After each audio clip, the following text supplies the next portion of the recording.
That's exactly what happened to me when I found my fiancé's Tinder account. What started as a simple notification turned into a journey of lies, revelations, and a shocking ending I never expected. When Ethan got down on one knee, holding out a sparkling diamond ring, I thought my heart might burst.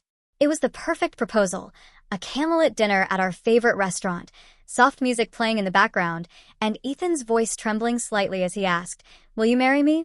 I barely let him finish the question before saying yes, tears streaming down my face. The other diners clapped as Ethan slipped the ring onto my finger, sealing what I thought was the beginning of our forever. I felt like the luckiest woman in the world. For 3 years, Ethan and I had been inseparable. He wasn't just my boyfriend. He was my best friend, my rock, and the person I believed I could always count on. We rarely fought and shared the same vision for the future: marriage, kids, a cozy house in the suburbs. Friends and family often told us we were the perfect couple, and I wholeheartedly believed them. Planning our wedding felt like a dream. Ethan was just as excited as I was, throwing himself into decisions about venues, flowers, and even the playlist for the reception.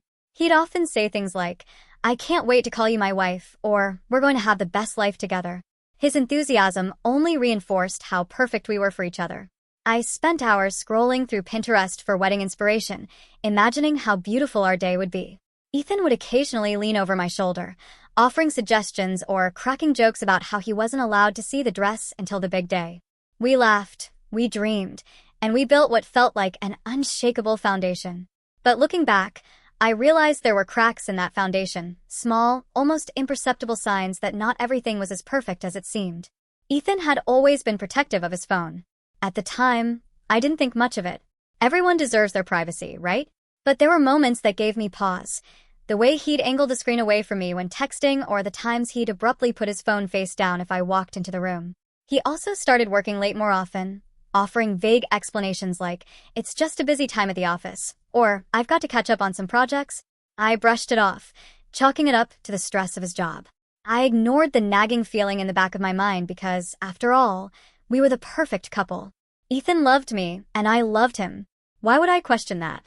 It wasn't until weeks before the wedding that the truth came out, and my picture-perfect relationship shattered in an instant. It was a quiet Friday night, the kind Ethan and I had grown to love during the chaos of wedding planning. He had gone out to pick up takeout from our favorite Thai place, while I stayed behind to tidy up the kitchen. As I hummed along to a playlist playing softly in the background, Ethan's phone buzzed on the counter, lighting up the screen. I glanced at it casually, expecting a text or a harmless notification about one of his work apps. Instead, what I saw made me stop mid-step. The Tinder logo blinked up at me, accompanied by a notification that read, "You have a new match." For a moment, I just stood there, staring at the screen as if I'd misread it. Tinder? Ethan? The two didn't fit together in my mind. We were weeks away from our wedding, planning a life together. Why would he have Tinder on his phone? My first thought was that it had to be a mistake, a spam notification, or maybe someone had hacked his account. But as much as I wanted to believe that, a small, insistent voice in the back of my mind told me to look closer. Before I even realized what I was doing, I reached for his phone. My fingers hesitated over the screen, but curiosity and a growing sense of dread pushed me forward. I entered the passcode, the one I'd seen him type in 100 times without a second thought. The screen unlocked, and there it was, the Tinder app, sitting in plain view on his home screen. My heart began to race as I tapped it open, trying to brace myself for what I might find. The app loaded, and there it was, Ethan's profile. His photo was one I'd never seen before, a selfie he'd clearly taken recently, wearing the navy sweater I'd bought him for Christmas. His bio was short and casual, something about loving the outdoors and looking for fun. My hands trembled as I scrolled through the account. It wasn't just an old profile he'd forgotten about, it was active. Messages with recent timestamps, photos exchanged with matches, and even flirty comments that made my stomach churn. I felt like the air had been knocked out of me. This couldn't be real. Ethan, the man who called me the love of his life, who had proposed to me with tears in his eyes, who was planning a future with me, was swiping on Tinder like a single guy on the prowl. For a moment, I tried to convince myself there had to be some logical explanation. Maybe one of his friends had borrowed his phone as a joke. Maybe it really was an old account that had reactivated on its own. But the timestamps on the messages didn't lie. One of the most recent conversations was from just a few days ago. He'd messaged someone named Lila, saying, "You have the most gorgeous smile. Let's grab a drink sometime." My chest tightened as I scrolled further, each new message a dagger to my heart. By the time Ethan came back with a takeout, I'd locked his phone and set it back on the counter as if nothing had happened. But inside, I was a storm of emotions: shock, betrayal, anger, confusion. How could he sit across from me at dinner, smiling and chatting about our wedding, when he was hiding something so massive? I didn't say anything that night. I needed time to process what I'd found. But one thing was certain: my perfect fiancé wasn't who I thought he was. And I needed answers. Sitting at the kitchen counter with Ethan's phone in my hands, I couldn't reconcile the man I loved with the messages on the screen. This wasn't the Ethan who spent Sunday mornings cooking me pancakes or stayed up late helping me finalize wedding details. The person behind these Tinder conversations felt like a complete stranger. I scrolled through his matches, each profile adding to my growing disbelief. Some of the women had photos in glamorous outfits, others in casual selfies. The messages varied, some flirtatious and coy, others explicit enough to make me blush. The worst part? He seemed genuinely invested, asking questions about their interests, complimenting their looks, and even making plans to meet up. Desperation clawed at me as I tried to rationalize what I was seeing. Maybe it was an old account he'd forgotten to delete. Or perhaps it was some elaborate prank set up by one of his friends. But those hopes were shattered when I checked the timestamps. The messages were from days, sometimes even hours ago. This wasn't a relic of the past. It was happening right now, just weeks before our wedding. When Ethan walked through the door with a takeout, the smell of curry wafting in, I felt a wave of nausea. How could he be so cheerful, so normal, when he was hiding something so massive? "Hey, babe," he said, setting the bags on the counter. They were out of spring rolls, so I got extra dumplings instead. "Hope that's okay." "Sure," I mumbled, forcing a smile. He leaned in to kiss me, and I turned my head slightly, letting him catch my cheek instead. If he noticed the shift, he didn't comment. As we sat down to eat, I struggled to maintain my composure. His casual banter, about his day at work, the upcoming wedding, even the latest episode of our favorite show, felt like nails on a chalkboard. "How was your day?" he asked between bites of pad thai. "Fine," I replied curtly, my eyes fixed on my plate. If Ethan picked up on my clipped responses, he didn't show it. He continued talking about the caterer's menu options, oblivious to the storm raging inside me. Every word he said felt like a lie. How could he sit there, planning our future, while actively betraying me? That night, after dinner, I lay in bed staring at the ceiling, replaying everything I'd seen. The messages, the matches, the photos, it was all burned into my brain. Ethan slept soundly beside me, completely unaware of the turmoil he'd caused. I wanted to confront him right then and there, to shake him awake and demand answers. But something held me back. Maybe it was the fear of what I'd uncover, or the hope that there was some logical explanation. Or maybe I just needed time to process it all before opening Pandora's box. For now, I decided to keep what I discovered to myself. But one thing was clear. The man I thought I knew, the man I was about to marry, wasn't who he claimed to be. And I wasn't sure I could ever trust him again. That night was one of the longest of my life. Ethan slept soundly beside me, his breathing steady and peaceful, while my mind churned with a relentless storm of questions and doubts. The faint glow of the streetlight outside the window cast soft shadows across the room, but there was no comfort to be found in the quiet stillness. Every time I closed my eyes, images of his Tinder profile flashed in my mind. The smiling selfies, the flirty messages, the plans to meet up with strangers. It was a puzzle I desperately wanted to solve but wasn't sure I was ready for. How long had he been doing this? Was it a one-time lapse in judgment or a pattern of betrayal? Most of all, I couldn't stop wondering, was I not enough for him? That question stung the most. I'd poured my heart into our relationship, trusting Ethan completely. We were weeks away from our wedding, a day that was supposed to mark the beginning of our forever. But now, I couldn't help but question everything. As the hours ticked by, I replayed moments from our relationship in my head, searching for clues I might have missed.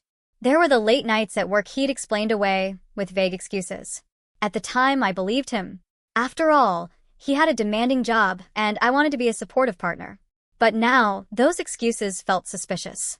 Then there were the sudden changes in his habits, the uptick in gym visits, the new clothes he'd bought, the way he'd started taking more care with his appearance. I'd thought it was just pre-wedding jitters or a desire to look his best for the big day. But now, it felt like part of a bigger, darker pattern.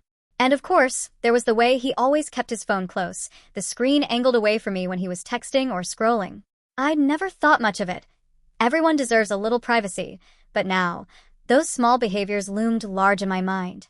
By the time the first rays of sunlight filtered through the blinds, I felt like a shell of myself. My body was exhausted, but my mind was still racing.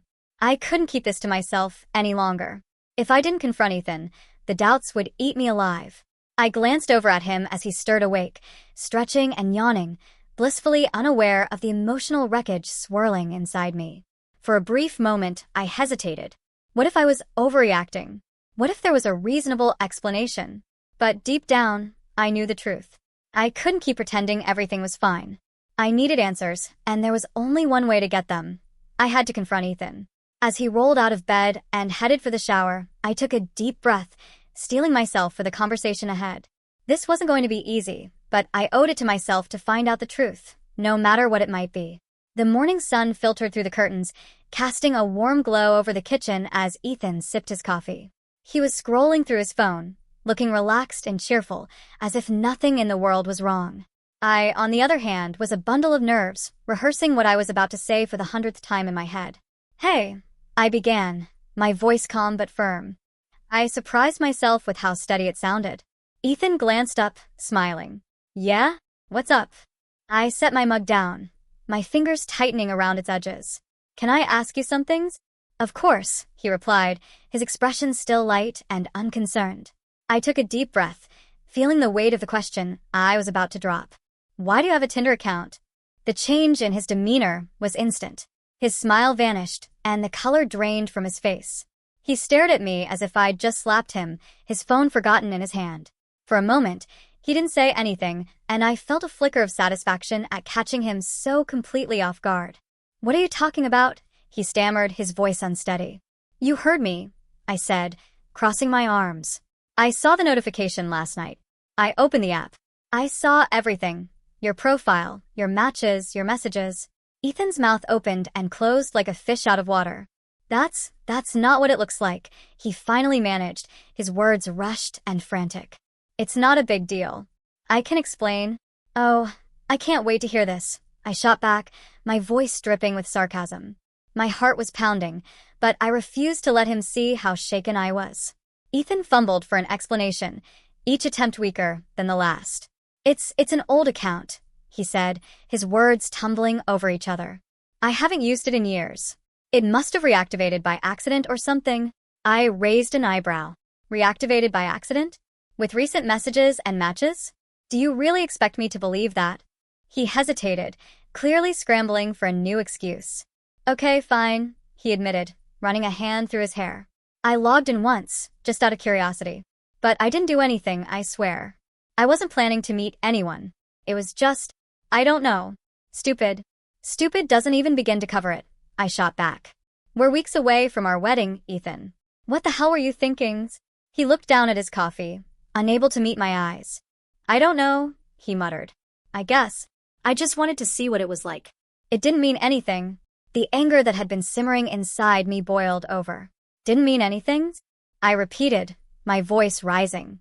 "You're supposed to be my fiancé, Ethan. We're supposed to be building a life together, and you're out there swiping on Tinder like some single guy looking for a hookup. How am I supposed to trust you after this?" Ethan finally looked up, his expression a mix of guilt and desperation. "I screwed up," he said quietly. "I know I did, but I love you, and this doesn't change that. It was just a stupid mistake. Please don't let it ruin everything we've built." His words hung in the air, but they did little to soothe the storm raging inside me. The man sitting across from me wasn't the person I thought I knew. I wanted to believe him, to take his apology at face value, but the betrayal was too fresh, too raw. I pushed my chair back, standing up. "I need time to think," I said, my voice trembling despite my best efforts to stay composed. Ethan didn't stop me as I left the kitchen, retreating to the bedroom and closing the door behind me. I leaned against it, tears streaming down my face as the weight of the confrontation sank in. I had my answers, but they only raised more questions. Where did we go from here? Could our relationship survive this betrayal? And more importantly, did I even want it to? As I paced the bedroom, Ethan followed me in, his voice already launching into a defensive tone. "Look, You're blowing this way out of proportion, he said, raising his hands as if to calm the storm he created. That account is old. I haven't used it in years.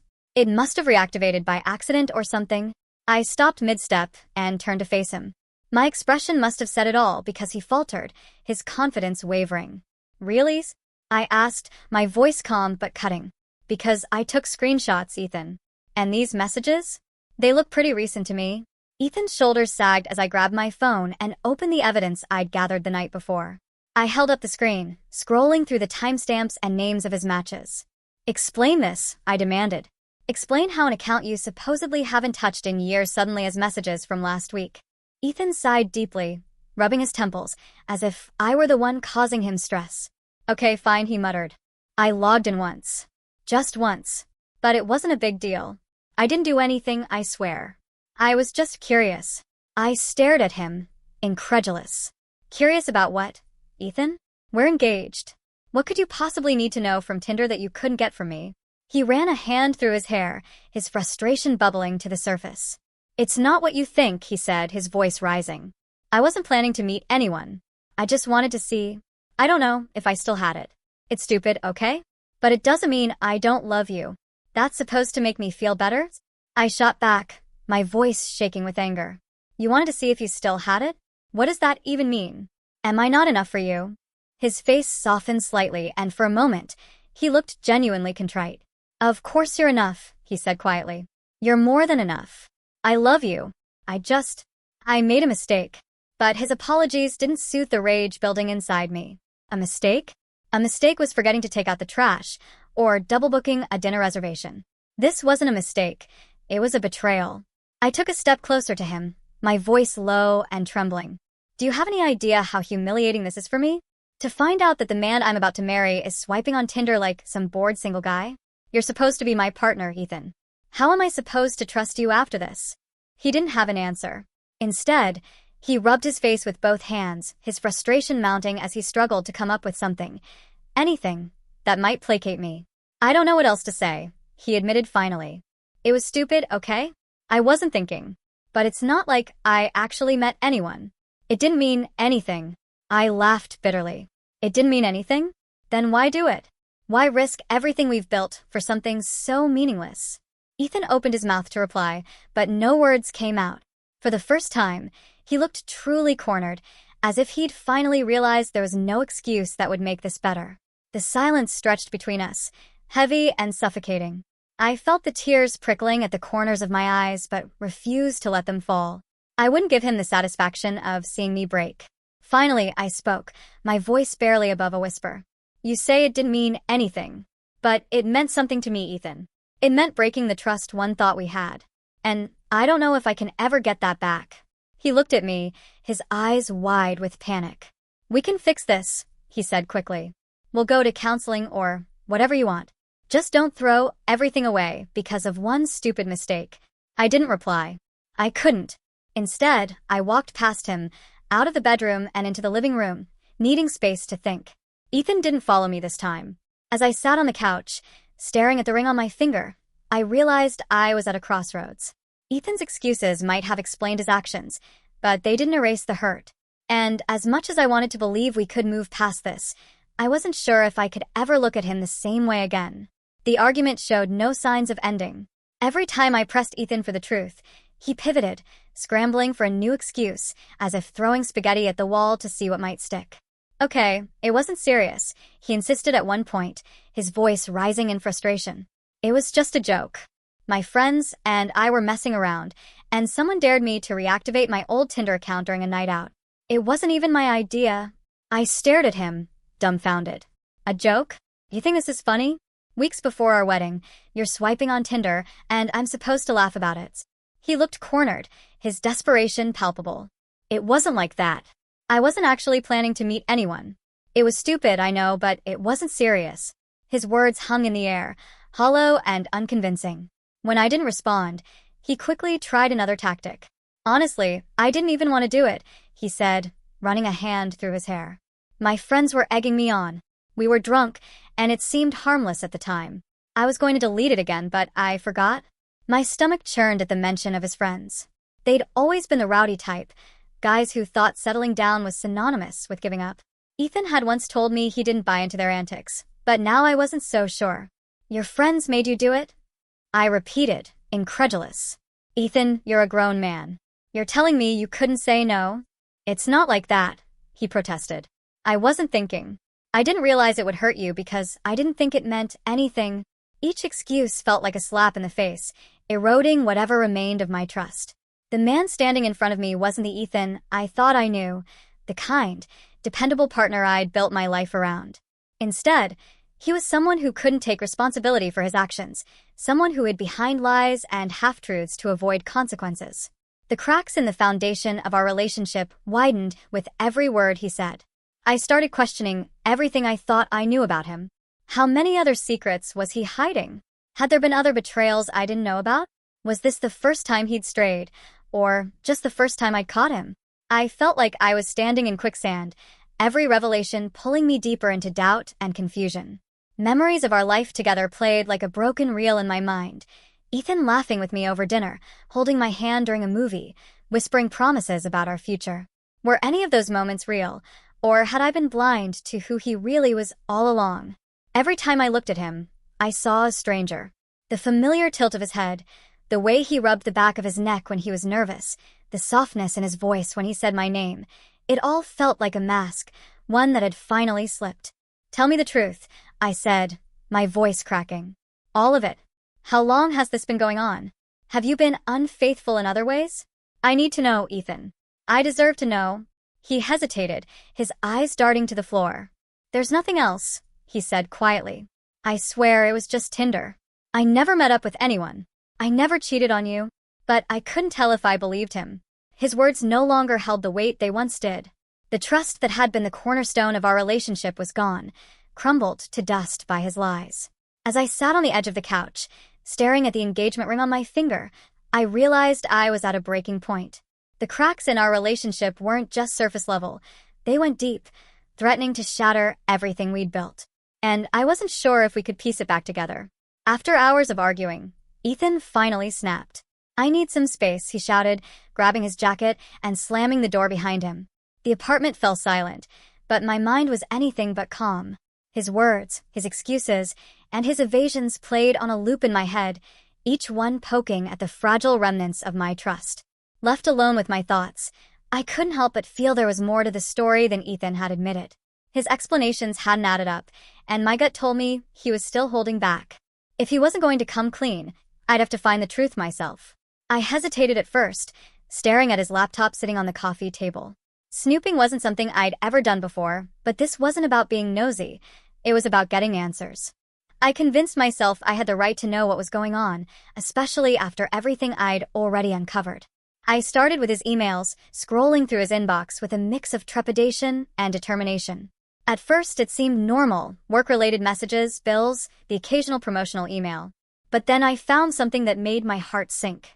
Buried in a folder labeled Archive were messages that didn't belong to a man preparing for marriage. Flirty exchanges with women, some innocent enough to explain away, others far more suggestive. One email, dated just a month ago, was from a woman named Lila, the same name I'd seen on his Tinder messages. The subject line read, "Last night was fun." I opened it with trembling hands. Her message was brief but damning. "Can't stop thinking about how much fun we had. Let me know when you're free again." There was no room for misinterpretation. Fueled by equal parts anger and heartbreak, I kept digging. His Instagram DMs revealed more of the same, flirty exchanges with women I didn't recognize. One woman had sent him a photo of herself in a revealing outfit, to which Ethan had replied, "Looking good." Next, I checked his cloud storage, unsure of what I'd find. There, I uncovered photos of Ethan at places he'd never mentioned visiting, bars, clubs, even what looked like someone's apartment. In one photo, he had his arms slung around a woman's shoulders, both of them smiling for the camera. She wasn't a friend I recognized, and the timestamp on the photo was from a night he'd told me he was working late. The final blow came when I found a string of receipts for late-night bar tabs, each one accompanied by credit card charges at restaurants and rideshare services. He told me he was saving for our wedding, yet here was proof of him spending money in ways he'd never explained. By the time Ethan came back, I was sitting on the couch, his laptop and phone in front of me, surrounded by a virtual graveyard of our relationship. He walked in looking contrite, but his expression quickly shifted to panic when he saw the evidence I'd gathered. "We need to talk," I said, my voice cold and steady despite the storm raging inside me. Ethan stared at me, his face pale. "What did you do?" "What did I do?" I snapped, my voice rising. "No, Ethan, we're going to talk about what you did. I found your emails, your messages, your photos. You've been lying to me this entire time. I have everything I need to prove it." His mouth opened, but no words came out. For the first time, I saw true fear in his eyes, the fear of someone whose lies had finally caught up to them. This time, there would be no denials, no excuses, and no half-truths. I wasn't going to let him wriggle his way out of this. It was time for the full, unvarnished truth, no matter how much it hurt. When Ethan walked through the door, he looked guarded, like someone preparing for battle but unsure of the enemy's strength. His eyes darted to the open laptop on the coffee table and then to the stack of receipts and screenshots I'd printed. The room was heavy with the unspoken, and for a moment, neither of us said a word. Finally, I broke the silence. "Sit down, Ethan," I said, my tone colder than I'd intended. "We need to talk." He hesitated, his body stiff with tension, before sinking into the chair opposite me. "What's this about?" he asked, feigning ignorance. "You know exactly what this is about," I shot back, sliding the stack of evidence toward him. "I found everything. The emails, the DMs, the receipts. You've been lying to me, Ethan. For months, maybe longer." He picked up one of the screenshots, his face pale as he scanned the messages. "This isn't what it looks like," he began, but I cut him off. "Don't," I snapped, my voice rising. "Don't insult me by trying to deny it. I have the timestamps, the photos, the receipts. Just tell me the truth for once." For a moment, I thought he might try to lie again, but then something shifted in his expression. He set the paper down and buried his face in his hands. When he finally looked up, his eyes were filled with something resembling guilt. "Okay, fine," he said, his voice barely above a whisper. "I screwed up. I got bored, okay? But it didn't mean anything. I love you. That's what matters, right?" His words hit me like a punch to the gut. Bored? We were planning a wedding, building a future together, and he was bored? I struggled to find the words, my mind spinning with disbelief and anger. "Bored?" I repeated, my voice trembling. "You're telling me you risked our relationship, our future, because you were bored?" Ethan ran a hand through his hair, avoiding my gaze. "I don't know," he said, his tone defensive. "It wasn't about you. It was never about you. I guess I wanted to feel something different. But it didn't mean anything, I swear." "It didn't mean anything?" I echoed bitterly. "Flirting with other women, sending them messages, planning to meet up, none of that meant anything to you?" "No," he insisted, his voice growing desperate. "It was stupid, okay? I wasn't thinking. But I love you, and I want to marry you. That's what's real. None of this other stuff matters." I stared at him, my chest tightening with a mix of rage and heartbreak. "It matters to me, Ethan," I said, my voice cracking. "It matters because you lied to me. You betrayed me. How am I supposed to believe anything you say after this?" He didn't have an answer. Instead, he sat there in silence, his head bowed, as if the weight of his actions had finally hit him. I felt tears streaming down my face, but I didn't bother wiping them away. "I thought I knew you," I said, my voice trembling. "I thought you were the man I could trust with my heart, my future. But now, I don't even know who you are." Ethan reached out as if to comfort me, but I pulled away. "Don't," I said firmly. "I need space to figure out what comes next. And honestly, I don't know if you're part of that anymore." He nodded reluctantly, his eyes filled with regret. "I'll give you space," he said quietly. "But please, just don't give up on us. I'll do whatever it takes to fix this." As he left the room, I felt a sense of hollow relief. The truth was finally out, but it had shattered everything I thought I knew about the man I was supposed to marry. And now I was left to pick up the pieces alone. The days following my confrontation with Ethan were some of the hardest I'd ever faced. The wedding plans that had once consumed my every waking moment suddenly felt like a cruel joke. The guest list, the dress fittings, the floral arrangements, they all became reminders of a future I no longer wanted. At first, I tried to hold on. Ethan sent long, heartfelt texts apologizing, leaving voicemails saying he'd do anything to win back my trust. He even showed up at my door one evening with flowers, tears streaming down his face as he begged for another chance. But no amount of apologies could undo what he'd done. Trust wasn't something that could be pieced back together with pretty words and empty promises. The betrayal had cut too deep, and I couldn't ignore the nagging voice in the back of my mind that kept asking, what else is he capable of? One morning, as I sat at the kitchen table with the engagement ring in front of me, I made my decision. I picked up my phone and called Ethan. "We need to talk," I said. When he arrived, his face was a mix of hope and dread. I took a deep breath, steadying myself before speaking. "I can't do this anymore," I said, my voice firm despite the lump in my throat. "I can't marry someone I can't trust." Ethan's face crumbled. "Please don't do this," he pleaded. "I know I messed up, but we can work through it. I'll go to therapy. I'll delete every app. I'll do whatever you want. Just don't give up on us." I shook my head, tears welling in my eyes. "I'm not giving up, Ethan. You did that the moment you decided to betray me. I deserve better than this. Better than you." I placed the ring in his hand and walked away, leaving him standing in the doorway with nothing left to say. The days that followed were a blur of emotions: grief, anger, relief, and eventually, peace. Calling off the wedding wasn't easy. I had to explain to friends and family, endure their sympathy and awkward questions, and cancel all the plans we'd spent months building. But with every canceled vendor and returned gift, I felt a weight lifting off my shoulders. I was no longer tied to someone who didn't value honesty or loyalty. Instead, I focused on rebuilding my life. I threw myself into work, reconnected with friends I hadn't seen in months, and even booked a solo trip to a place I'd always wanted to visit. It was a way to reclaim my independence, to remind myself that I didn't need anyone else to feel whole. Looking back, I'm grateful I found out before it was too late. If I'd ignored my instincts, I might have spent years married to someone who didn't truly value me. The experience taught me to listen to that small voice inside that senses when something is wrong, and to never settle for less than I deserve. Ethan reached out a few times in the months after, but I never responded. There was nothing left to say. He was a chapter in my life that I'd closed for good. Now, I'm in a better place. I've learned to trust myself again, to prioritize my own happiness, and to set boundaries that protect my peace. And while the scars of that betrayal still linger, they serve as a reminder of my strength and resilience. The man I thought was my forever turned out to be a lesson. And I've finally found a new beginning, one where I'm the author of my own story.